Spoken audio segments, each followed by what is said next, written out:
saya Umi Thoibah. Saya mengajar di SMP Negeri 1 Meral, Kabupaten Karimun, Provinsi Kepulauan Riau. Bapak dan Ibu guru sekalian, pada video ini saya akan memaparkan mengenai aksi nyata yang telah kami lakukan di SMP Negeri 1 Meral, Kabupaten Karimun, Provinsi Kepulauan Riau, sesuai dengan pelatihan mandiri yang terdapat pada platform Merdeka Mengajar dengan topik penyesuaian pembelajaran dengan kebutuhan dan karakteristik murid SMP. Selamat menyaksikan.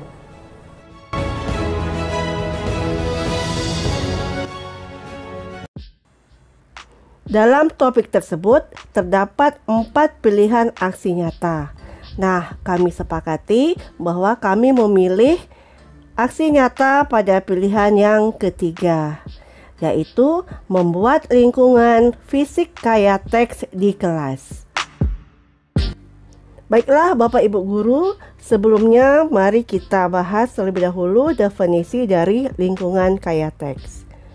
Lingkungan kaya teks merupakan bagian penting dalam pengembangan budaya literasi di sekolah. Lingkungan kaya teks dimaknai sebagai lingkungan di mana peserta didik berinteraksi dengan berbagai bentuk bahan cetak, termasuk tanda-tanda, sudut belajar yang berlabel, cerita dinding, display kata, papan buletin, grafik dan diagram, puisi, serta berbagai bahan cetak lain. Nah, definisi ini berdasarkan pendapat dari Kedlik and Lesiak tahun 2003. Selanjutnya Bapak Ibu guru, mari kita bahas apa manfaat lingkungan kaya teks pada satuan pendidikan. Yang pertama adalah menyediakan teks cetak yang digunakan untuk berbagai tujuan. Manfaat yang kedua, membantu siswa mengembangkan pengetahuan tentang bagaimana huruf, kata, kalimat, dan teks berfungsi. Dan manfaat yang ketiga adalah mendorong interaksi antara guru dan siswa dengan cara menciptakan lingkungan kaya teks bersama-sama. Nah, Bapak Ibu guru, menurut kami inilah manfaat lingkungan kaya teks pada satuan pendidikan. Nah, Bapak Ibu guru, selanjutnya timbul pertanyaan, bagaimana mengoptimalkan ruang kelas dan lingkungan sekolah? Nah, berikut ini jawabannya yang merupakan aksi nyata yang telah kami lakukan di lingkungan sekolah kami. Untuk di dalam kelas, kami melakukan penataan ruang kelas, yaitu yang pertama, melibatkan salah satu sudut kelas menjadi sudut baca kelas, atau dikenal juga dengan istilah pojok baca. Posisinya di salah satu sudut kelas, boleh itu di depan, boleh juga di bagian belakang. Yang terpenting kita mengambil salah satu sudut yang areanya cukup luas agar murid-murid kita merasa nyaman apabila duduk di pojok baca atau sudut baca tersebut. Selanjutnya yang kedua, kita sediakan papan display untuk memajang karya murid. Nah, karya murid ini bermacam-macam, bisa berupa puisi, karangan bebas, esai, juga bisa karikatur, poster, kata-kata bijak, yang bisa menjadi sumber baca, bahan baca untuk murid, dan sebagai penunjang program literasi kita di sekolah. Selanjutnya, dalam penataan ruang kelas, kami juga menyediakan atau membuat papan buletin yang diisi dengan berbagai informasi. Papan buletin ini mungkin juga dikenal sebagai mading atau majalah dinding kelas yang berisikan informasi dan karya siswa juga boleh. Nah, Mading ini atau papan buletin ini sangat menunjang untuk program aksi nyata kita. Nah, selanjutnya yang keempat, kita bisa menata kelas dengan membuat pohon buku. Nah, ini seperti berikut ini ada kami sajikan contohnya yang sudah kami buat di sekolah kami.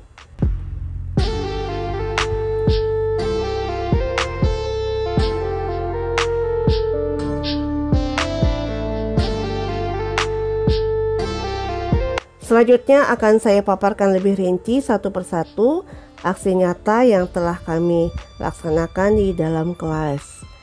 Yang pertama, penataan salah satu sudut kelas untuk sudut baca kelas. Berikut ini foto salah satu sudut kelas yang telah kami jadikan sebagai sudut baca kelas atau pojok baca di kelas. Nah, selanjutnya bagaimana strategi kami dalam aksi nyata ini untuk mewujudkan sudut baca kelas sebagai salah satu upaya untuk mewujudkan lingkungan fisik kaya teks di dalam kelas. Upaya kami yang pertama, kami menggunakan sudut baca kelas ini sebagai sarana untuk menyimpan buku yang ditata secara menarik untuk menumbuhkan minat baca murid di dalam kelas.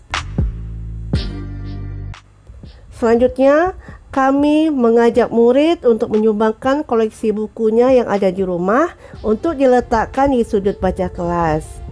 Jadi untuk menambah koleksi bacaan murid yang ada di dalam kelas. Jadi sudut baca ini bisa kita jadikan sebagai perpustakaan mini di dalam kelas. Dan kami juga mengadakan kegiatan literasi sebelum memulai pelajaran. Biasanya kami menggunakan waktu 10-15 menit untuk kegiatan literasi. Dan kemudian kami meminta perwakilan murid untuk menyampaikan kesimpulan dari apa yang telah mereka baca.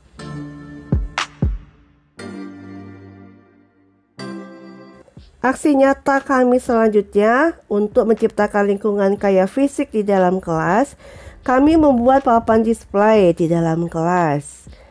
Nah, papan display ini kita pastikan bahwa papan ini diperbaharui dalam periode tertentu, misalnya sekali sebulan atau seminggu sekali.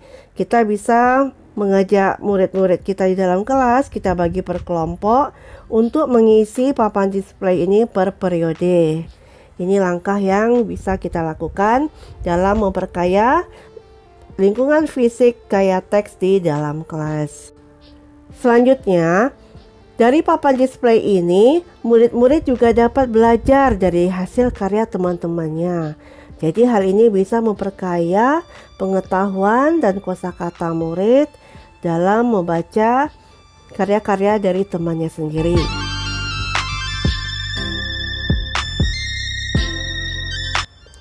Aksi nyata selanjutnya untuk mewujudkan lingkungan fisik kaya teks di dalam kelas adalah kami membuat papan buletin atau dikenal juga dengan istilah majalah dinding kelas, ya, atau mading kelas.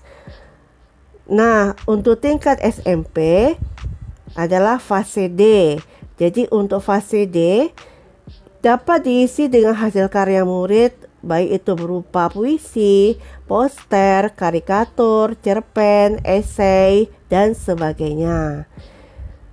Kemudian dapat juga diisi dengan informasi yang diperoleh dari media massa, baik itu media online maupun media surat kabar. Nah, papan buletin atau mading ini juga dapat diisi dengan galeri foto berbagai kegiatan murid di kelas atau di sekolah. Aksi nyata kami selanjutnya di dalam kelas adalah membuat pohon buku. Nah, seperti apa pohon bukunya? Ini adalah contoh salah satu pohon buku yang ada di dalam kelas sekolah kami. Fungsi dari pohon buku ini adalah hampir sama dengan papan buletin atau mading kelas. Pohon buku ini dapat kita isi dengan informasi umum untuk murid-murid kita. Kemudian juga ada informasi sumber belajar atau ilmu pengetahuan, bisa berupa clipping atau informasi dari internet ya. Kemudian juga dapat kita isi dengan hasil karya murid. Nah, inilah kira-kira namanya pohon buku yang sudah kami buat di sekolah kami.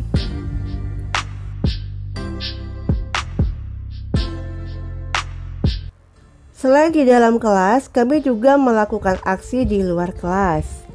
Menata lingkungan fisik kayak teks di sekolah merupakan ide tanpa batas.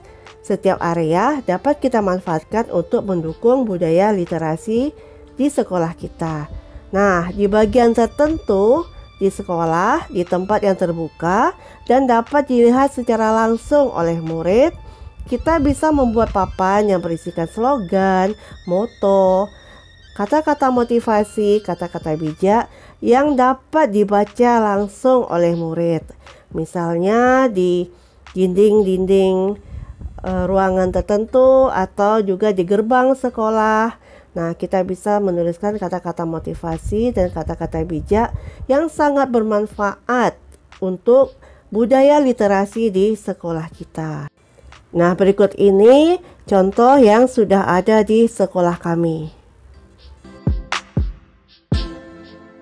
Ini adalah bukti umpan balik dari aksi nyata yang telah kami lakukan di sekolah.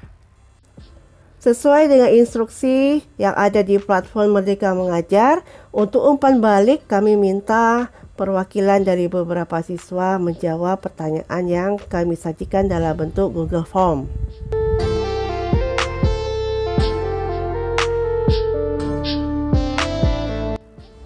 Dan berikut ini adalah dokumentasi dari kegiatan aksi nyata yang telah kami lakukan di sekolah dan di dalam kelas. Kami melibatkan murid-murid dan juga orang tua murid dan guru-guru untuk mewujudkan aksi nyata ini.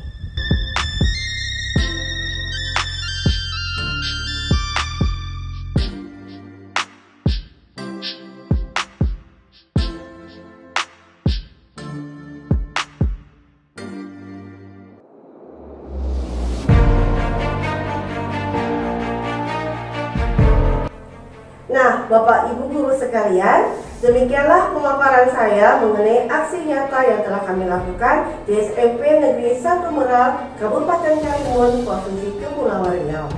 Semoga apa yang telah saya sampaikan dapat bermanfaat dan menjadi referensi bagi Bapak Ibu guru sekalian. Kritik, saran, dan umpan balik silahkan Bapak Ibu tulis di kolom komentar. Dan akhir kata saya mengucapkan terima kasih atas perhatiannya. Assalamualaikum warahmatullahi wabarakatuh.